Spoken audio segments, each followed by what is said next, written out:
Hello, and welcome back to AP Human Geography. Today I want to talk about culture, and we're actually going to cover a lot in this conversation. We're going to hit the basics, and then we're going to talk a little bit about culture hearts, and then we're going to distinguish between folk culture and pop culture. So there's going to be a lot in this one, so just get ready. But anyway, culture is really kind of the foundation of what we're going to be talking about because one, culture is based a lot on geography. But when you look across the world at people, there is some connection among them, and there is a summary of people's learned way of life that is transmitted from one generation to the next. And that's what cultural is, culture is.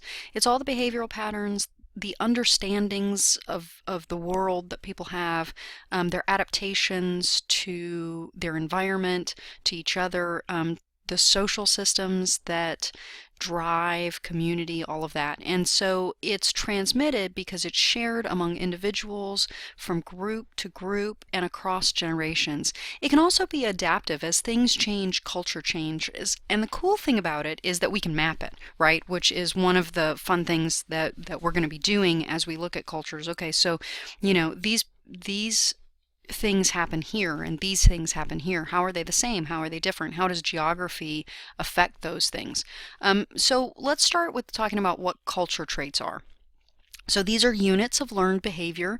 It includes things like languages, any tools or artifacts that represent that particular culture, that group.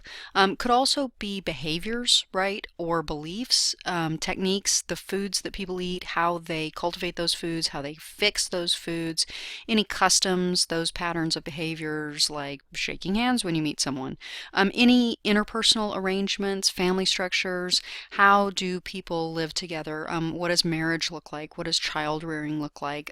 Is it a nuclear family? Is it paternal? Is it maternal? Those kinds of things. And then also schooling. Who gets to go to school? How is schooling done? What are the important values of education? Which brings us to values and ethics in general, and then also laws. And we're going to talk more about values and ethics in just a minute. So here's your first mini quiz question. Culture would include all of the following except a fight or flight reaction to something, jail time for vehicular manslaughter, cave paintings, the dictionary. So the only thing in there that's innate, right, that's not learned, is the fight or flight reaction. That is just a natural response. It is not learned at all. But jail time, that's a law because you broke a law. Cave paintings, that's art. You're sharing information. And the dictionary is a recording of our language, right? Whatever language you happen to speak, you have a dictionary. Okay. Now you can divide traits into two groups, and you have probably seen this iceberg, this culture iceberg before. It's very, very common in anthropological conversations about culture. But basically, we talk about the tip of the iceberg is what you can see. That's going to be your external stuff. This is anything you can see, hear, or touch. It's easily changed, actually. Because you can have that kind of external thing, and you can make modifications to that pretty quickly. And we'll talk more about all that later on, but this is the physical evidence of culture. Now, the abstract is the non-material stuff. This is your beliefs, your behaviors, your values. These are things that are learned as you go along.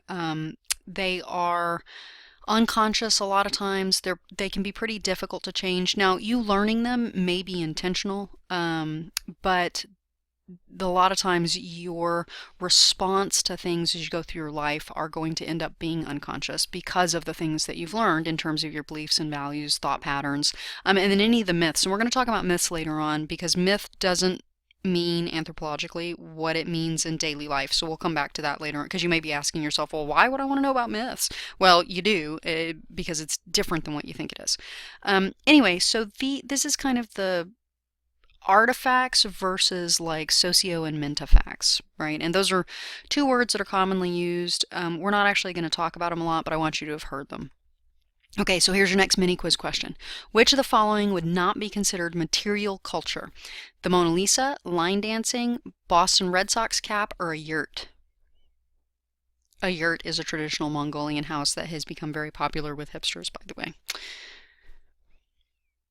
Well, it's obviously going to be line dancing because that's not a physical thing, it's a behavioral thing, right? So it's non-material culture.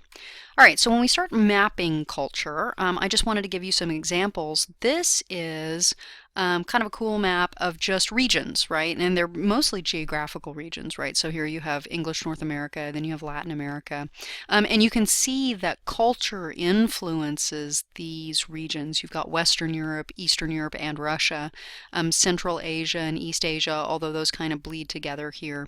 You've got North Africa versus West Africa, Central Africa, Southern Africa, East Africa, you've got the Middle East, right? So all of these different places. Now, we can look at this differently. One of the questions that you would want to ask is how does the culture and geography of these regions inform these divisions? But these may not be the only divisions. These are some economic divisions, right? So you've got established market economies in pink. Well, these were in very different regions. This is Oceania, Western Europe, right? North America here, right? The English North America specifically. And then we had all of the African countries divided, but economically they all become sub-Saharan Africa. And there are a lot of other instances in which we group them into this category called sub-Saharan Africa. India ends up being by itself, China ends up being by itself, other Asian countries, right, end up being lumped together economically. North Africa, the Middle East, and then part of Central Asia all get lumped together. So you can see that there are sometimes similarities. Here are some more cultural regions, right? This is much more divided, right? And this is based a lot on some geographical stuff, right? Like the Sahel and the Sahara. Those are geographical regions, the Congo, right? But then you've got Anglo-America. Well, that's not geographical. Okay, so it's an interesting thing to think about. And we do this in the United States too. When we look in indigenous cultures, you can see these are some of the Native American tribes that we have. Well, that map changes when you start adding in immigrant populations to the native populations and you start getting a different map, right? We can divide it up into strictly directional regions, right? Northwest, north, central, south. But then we go back to the idea of the South. What does the South mean? Okay, which states do you consider to be part of the South? And we're actually going to have a little conversation about that a little bit later on. I certainly, as someone from Texas, would not put Colorado in part of the South, and certainly not Pennsylvania, ever, right? None of the Rust Belt here. West Virginia, yeah, probably. So it just, but definitely not Delaware. They're right out, you know. Kansas, Missouri, nope. Great Plains. You know, so it really just depends. Some people would some people would argue that Florida's not in the South, and a lot of people in the deep South would consider Texas to not be part of the South. Although, as a Texan, I consider myself to be from the South. So it just depends, right? A lot of times, though, Texans, myself included often, just sort of look at Texas as being its own thing, right? And so in this map, you can see a different cultural division. Remember, there's Pennsylvania as part of Appalachia, which is a very particular cultural region that you can see here, okay? And then, oh look, Texas is also in the Sun Belt. It's in the old Cotton Belt. Part of it's in a little bit in the Wheat Winter Belt, right? Here in the Bible Belt, right? It's in the Gulf Subtropical Crop Belt, right? So here we're talking about agriculture. Here we're talking about culture. Here we're talking about religion. Here we're talking about weather, right? It just depends. Here, we're not part of the Rust Belt, but this is something we'll be talking about later on. Very famous because this is the area where you had all of the steel and automakers that had such a huge impact on our economy. So all kinds of different regions, and we'll talk about some of them later on. It depends on what you're talking about as to the regions you will use. So expectations about what is appropriate behavior in particular situations, changing subject a little bit, are referred to as values, laws, norms, or beliefs. Well, appropriate behavior is what we consider normal behavior. And so what we're talking about here are norms, right? So a norm is the expected response to something. A good example is manners, right? Other elements of culture include language, okay? So that could be whatever. Here's some examples. Folkways, these are going to be some of those artifacts and non-material traits that we were talking about earlier, like dance, music, diet, stuff like that. That's more what you think of as the traditional sort of cultural things. But when you move away from folk culture and you move into pop culture, you still have folkways, right? So it's just any of those things that are specific. Now, I wanted to highlight norms because this is the expectation for how to behave in any situation. And if you didn't have norms, in fact, society would be chaos, right? People wouldn't really know how to act around each other, and interactions would be really inconsistent, very unpredictable, and you wouldn't be able to learn what to do, right? We all have a really good sense of what to do when you meet someone, right? There's not any confusion about that. But if you go to a different culture that has different norms, you may in fact find yourself making faux pas, right? Mistakes in what the expected behaviors are because you don't know them, yeah? But they are really important mechanisms of social stability, right? Okay, so what are some other things that are elements of culture? Mores, values, beliefs, right? When we talk about a more, we're talking about your formal laws, your religious doctrines, things that guide behavior to maintain a social stability, very much like norms, but these are more abstract. I mean, in some ways they're more concrete because laws are like really concrete, right? But in some ways, they're more abstract. They're a deeper thought process about the behavior of society. And then we've got values, like what are the things that you are striving for? And then we've got belief systems, and these could be things like beliefs in a higher being or not, belief in some sort of supernatural force like astrology or not, things like that. What do we think of as those like higher things that guide us, right? Values, I want to highlight these because values change. These are these abstract standards that I was talking about. And so it's the idea of what is morally correct, okay? Values are going to determine what is right and wrong. It can even determine what's beautiful and ugly and what's good and bad, right? But values provide rules for behavior, which means that they also are a huge source of conflict. And so you find different people with different values will often be in direct conflict with each other, and that can be as simple as, well, you do you, and I'll do me, and we'll just ignore each other, or they can go to all out, physical confrontation, and that is bad, yeah. Being unable to solve your problem, well, I say that's bad, that would be my own value system, but being unable to solve conflict with something other than violence, is a value that we have, is that we like to not solve problems with violence. But that's not true for everybody. There's different values, right? Okay, but some people argue that there are universal values that are moral truths that are common to most cultures. The idea of, equal opportunity, that seems to be, or valuing all humans, right?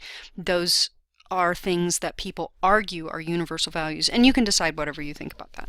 I'm just saying. Okay, so beliefs, right? These are shared ideas that are held collectively within a culture. They are, in fact, the basis for many of these norms and values that we've been talking about. And beliefs will orient people to the world because they really put in context these things that we don't understand, like what's the meaning of life? Why do bad things happen to people? What happens after you die, right? These are the things that provide answers to these questions that we have, and these universal questions. And so every culture has a belief system, whether it's what you think of as a traditional belief system or a rejection of those beliefs and looking at something, putting something else in its place, right? And you can decide whether that's good or bad, but it does happen. Okay, so an example of a cultural trait that is acquired unconsciously is knowing which one of the following things: when to say thank you, when to take out the trash, how far to stand away from someone during a conversation, how to write a college essay, or how to pronounce anthropology. Well, you'll hear moms all the time and dads and other people saying, okay, say thank you now that you've given something. So that's not unconsciously, right? You don't acquire saying thank you. You're taught to say thank you. There are rules about when to take trash out. You have people guiding you on writing college essays. You have a dictionary that will help you pronounce anthropology. However, you unconsciously learn what an appropriate space is for personal space, right? In some cultures, you can stand very close to people and they don't care. In other cultures, there is a minimum radius around the person, and if people get into that space, you're like, in my space, and I'm very uncomfortable now. That's an unconscious acquired trait. Okay, so let's talk a little bit about the structure of culture. We've got the idea of dominant cultures versus subcultures versus countercultures. The dominant culture is simply what influences the major institutions, and it constitutes the major belief systems. Could be a majority group. It's not always, right? In many cases, it's actually a minority that sets all the rules, powerful minority group that sets all the rules, and then everybody else has to follow them. That was the case in Saddam Hussein's regime in Iraq, for example. His political party was actually the minority in the country. And so there's an example of where it's not the majority group, right? All right, so I want to focus, though, on subcultures. These are groups that have values and norms that may be different than the dominant culture. Now, they may be similar, just differ slightly. They may be very different. It depends. But subcultures don't oppose the dominant culture, and that's a really important point, right? Every person belongs to one or more subcultures within the dominant culture. There are not people who belong solely to a dominant culture, because a dominant culture is really kind of that big structure that runs the country. And so everybody can take part in the dominant culture, hopefully, right? Can take part in the dominant culture, but everybody has some smaller subculture that they also identify with. And again, maybe more than one, but they don't oppose the dominant culture. And subcultures can be based on religion, occupation, financial status, sexual orientation, geographic location, age, hobbies, all kinds of stuff, right? So here are just some pictures of various subcultures. And there are no pictures in here that you would say to yourself, wow, those people they're un-American. I mean, you don't, what you're looking at is that rich variety that we like to celebrate in the melting pot, or salad, as some people are now calling it. That's us, right? So subculture, it's really important you understand, subculture is not a negative thing, okay?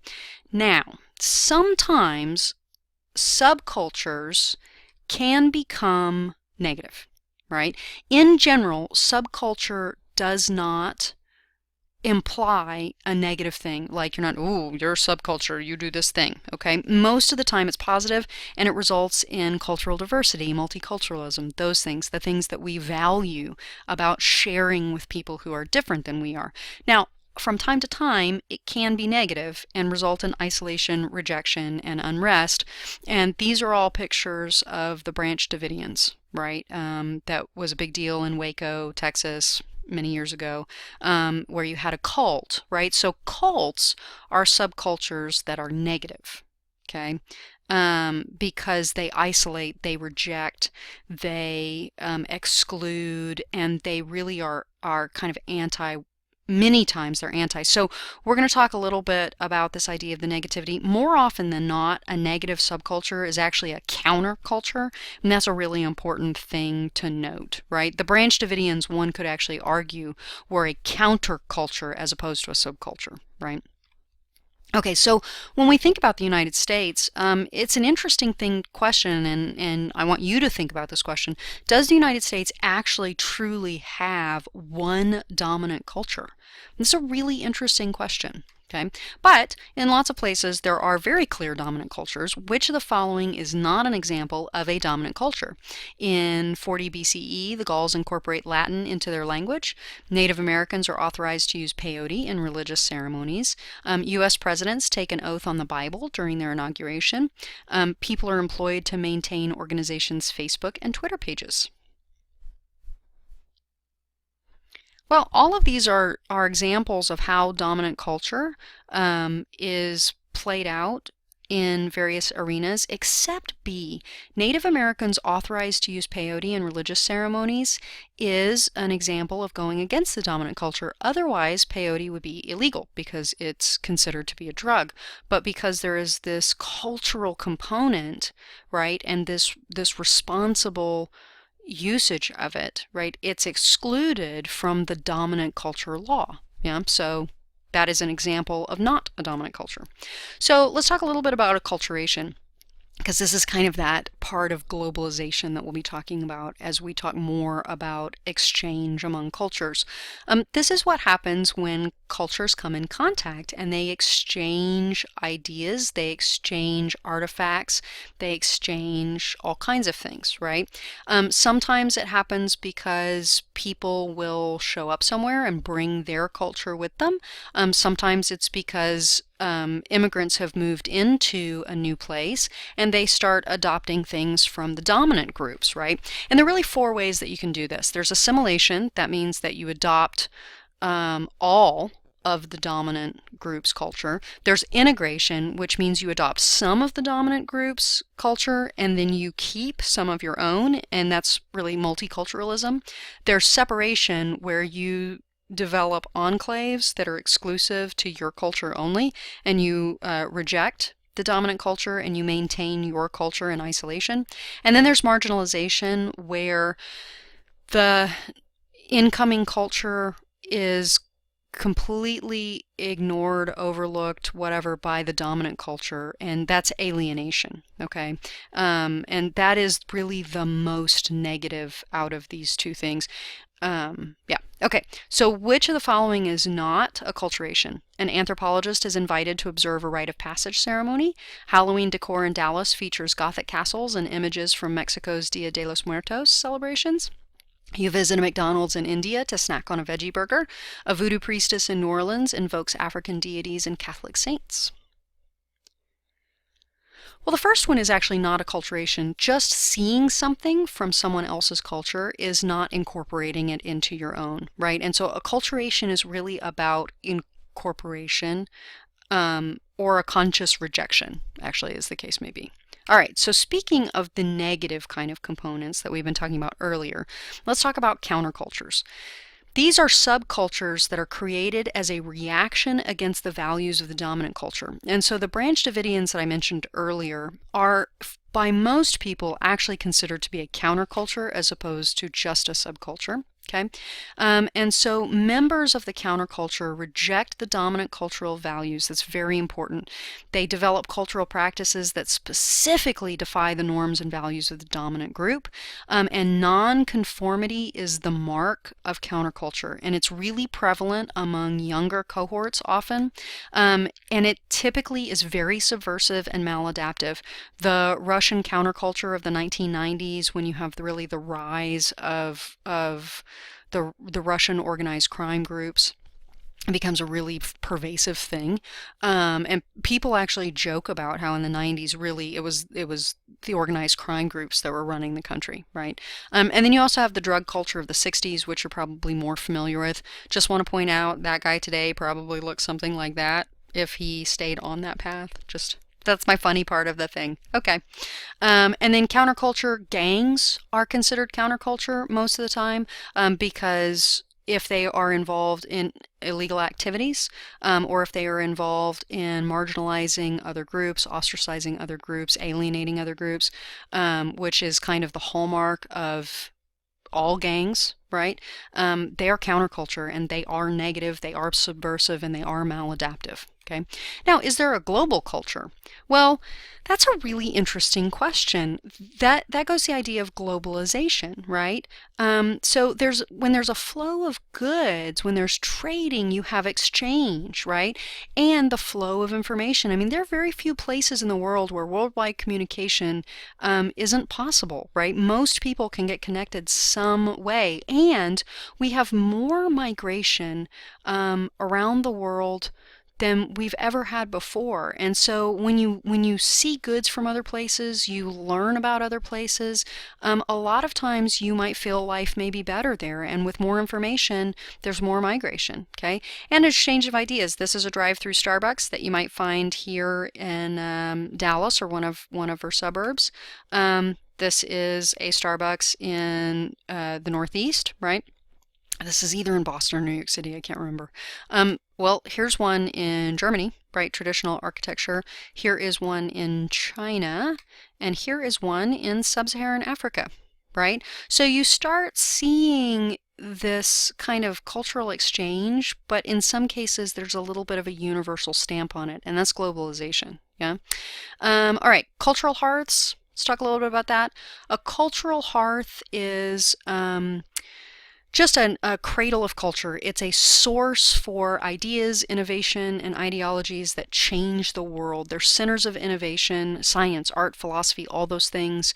They're the places that develop characteristics of civilizations, and we will talk about these when we start talking about settling down, right? But you get domestication and cultivation, you get trade, you get industries, you get systems of governments and laws, you get alphabets and writing and things like that. Okay, here are the original 7 culture hearths, and you can see that organized cultures start all over the world pretty much simultaneously. Okay, modern culture hearths include the United States, London, Tokyo, and Paris. Those are kind of the big accepted like world regions, and I think blue jeans are probably one of the best examples of something that is indicative of a culture hearth, right? They start here in the United States. Now they are ubiquitous. Jeans are everywhere, yeah? Okay, so sources of cultural change and divergence. You can have a change in societal conditions, rights for women, right? That's going to change the culture. Diffusion, right? You get ideas from one group to another. That's going to change culture. Inventions and discovery, those are going to change culture. And this is directly opposed to cultural lag, which is a resistance to change, okay? Sometimes you can have a cultural change imposed by an outside agency, right? Like in South Louisiana, schools outlawed the speaking of French, right, in the Cajun communities. And so lots of kids who are now baby boomers, actually, they may have, their parents may have spoken French, but they do not, right? So that was a cultural change that was imposed. Now, change, culture diffuses, right? And I've put this in here. I want you to read this, be familiar with contagious, hierarchical, and stimulus diffusion. We're not going to talk a lot about it, but it is, they're terms you need to know. Okay. Now, contact between regions can accelerate diffusion. It decreases the friction of distance, which we've talked about before, increases migration. Sometimes you have barriers to diffusion, and that's anything that would interrupt information, movement of people or goods. A lot of times what you see is fusion between regions. You get this old and new mix, and that's called syncretism. We're going to talk about this a lot more when we talk about religions, for instance. There are a lot of syncretic religions. And sometimes you see cultural convergence. You see differences between places are reduced simply because of certain communications. I mean, think about cell phones. Those are ubiquitous too, and lots of cultures are changing in response to cell phones independently in the same ways. And so that also leads to homogenization. Sharing of technologies is a real big key to that. And all of this leads to globalization and homogenization. Okay, when you get integrated economies, uniform consumer demands, things like that. Okay, now cultural convergence also occurs because of geography. Environmental zones tend to induce common adaptive traits in cultures to the people who exploit those areas. In many ways, it's similar to the idea of convergent evolution. But here you have in India, this is the Pushkar countryside, you have some herding, little sheep herding, right? Oh, look, it's goats here in the Karas Water Reserve in Niger, right? Oh, look, in Mongolia, it's some more sheep, right? That's pretty exciting. And then here in Peru, it's llamas. But these are all, I mean, look, this is all very similar. And so these cultures will be similar simply because of the little hoofed animals that they're dealing with and the climate and geography that they are dealing with. Okay, so let's talk a little bit in the last few minutes about folk and popular culture, okay? Because this is kind of the war of the culture war, right? Okay, there's lots of culture wars, but I mean like the traditional versus the new, okay? So folk culture preserves tradition and traditional values. It is transmitted from one person to the next, and it's based on the idea of community. You have a shared experience and mutual obligations. It's often considered old-fashioned, can be rural, cohesive, conservative, largely self-sufficient, homogenous in custom. You usually have strong family bonds, highly developed rituals. Tradition is paramount. Okay, change comes infrequently and slowly, and it's usually adapted to a particular environment. Now, it's very tempting to say, well, that's old fashioned, let's do something new. That doesn't mean that folk culture doesn't adapt over time, but it's usually this kind of older tradition thing. Pop culture is now new, always changing. It's rapid diffusion. It's transmitted by the media typically, and it's the idea of the individual, right? Having said that, though, it consists of large masses of people who are doing the same thing and prescribing to these ever-changing norms, right? And so it's highly individualistic. One of the things that it's interesting to note is that the government typically will take the place of religion and family in many instances, and that's an interesting thing. Lots of papers have been written on that very recently. Money becomes the kind of basis as opposed to traditional values, so economy versus traditional values, and it is really replacing folk culture in the industrialized countries. Many developing nations are seeing that, and here are just two examples of American folk cultures that are pretty famous that we'll talk about later on: the Amish and the Appalachian cultures. So let's talk a little bit about pop culture, because this is the thing that's adopted by the younger cohort, usually mass produced, mass consumed. It's everyday traditions, the beliefs, practices, and objects of everyday traditions. It has enormous significance in the formation of public attitudes and values. And pop culture is in some ways the driving force that will cause folk culture to change and evolve. This can be positive or negative, actually, as the case may be. One of the big things that we see in pop culture conversations is about food, what's trendy, because pop culture is the culture of consumption, right? And so it's an interesting thing to see this idea of pop culture and folk culture mixed. Food is the best place to see those things influencing on each other. So if you think about fusion cuisine that's so popular, it's new twists on traditional dishes. And I think that's a very interesting kind of statement about places where folk culture and pop culture can cross and sort of modify each other.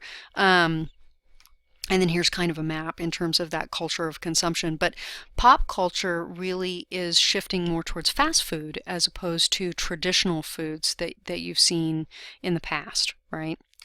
And then pop culture landscapes, instead of having, I showed you the pictures of the Starbucks, and you could very much guess what cultures those came from. But pop culture landscapes really look kind of the same. There's a placelessness that's involved in like the idea of the strip, right? They all look the same. Anytown, USA, for instance. Landscapes of consumption, stores, restaurants, right? All of those things. And then you'll see a lot of leisure landscapes, places to have fun, movie theaters, water parks, amusement parks, right? Resorts, spas, things like that. Okay. Now, one of the questions we'll be asking later in the course is, does the culture of consumption inevitably lead to environmental degradation? And that's a really important culture. And again, that's going to be our last unit.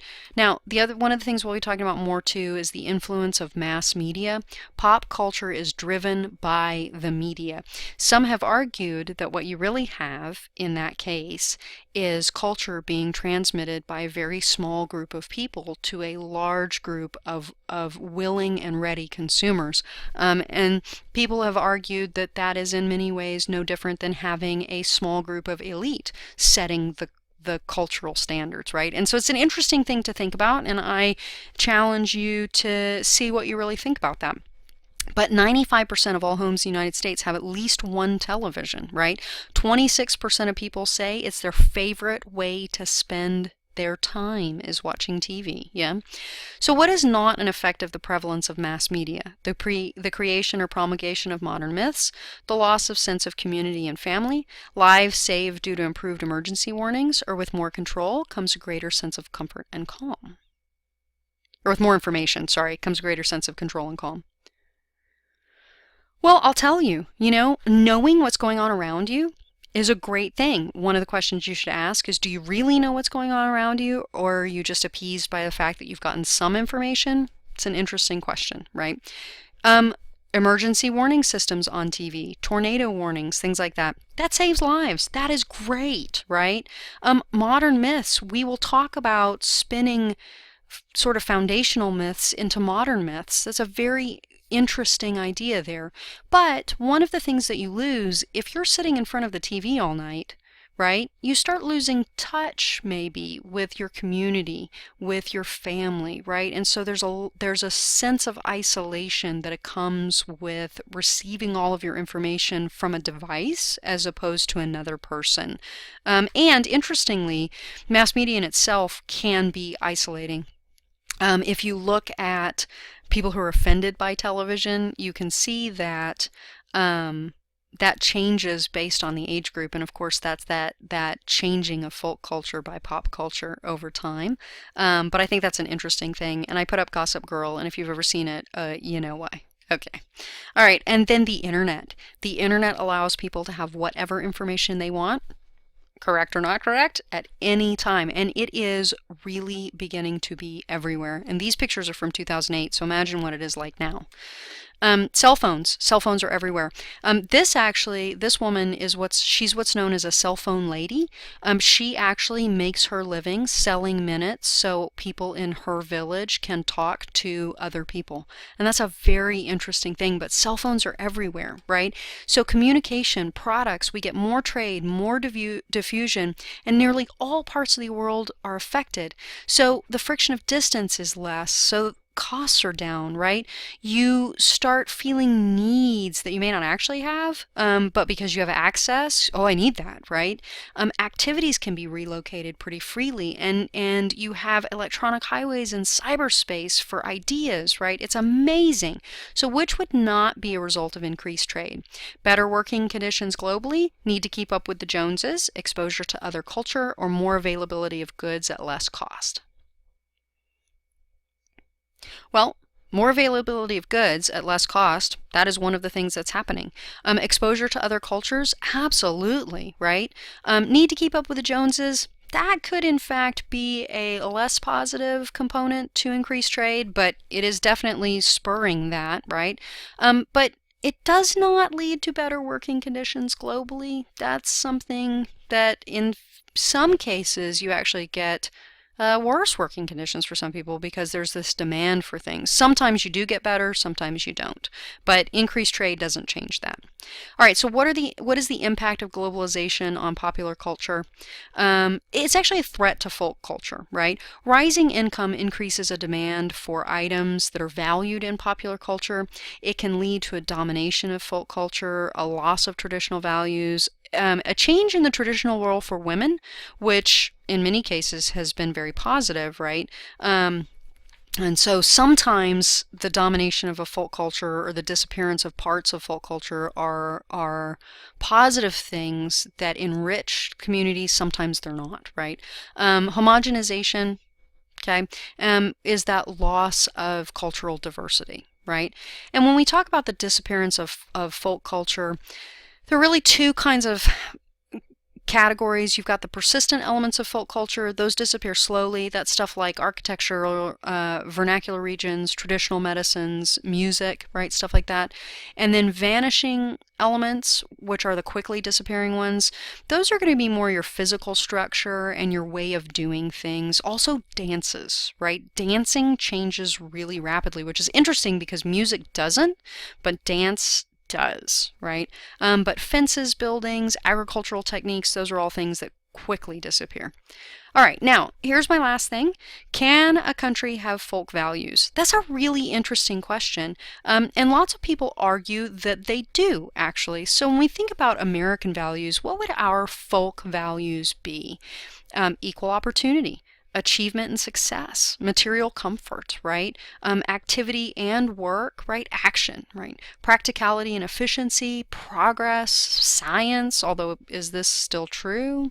I mean, think about the space age versus now. Maybe it is, maybe it isn't. Democracy and free enterprise, and freedom, right? Those are kind of what we think about as the traditional American values, yeah? All right, so that is it for this set of notes. I know it was really long. It's like 40 minutes, which I try not to do, but I really appreciate you listening. And if you have any questions, please ask me in class, because this is like sort of the heart of many of the conversations we're going to be having going forward. All right, that's it.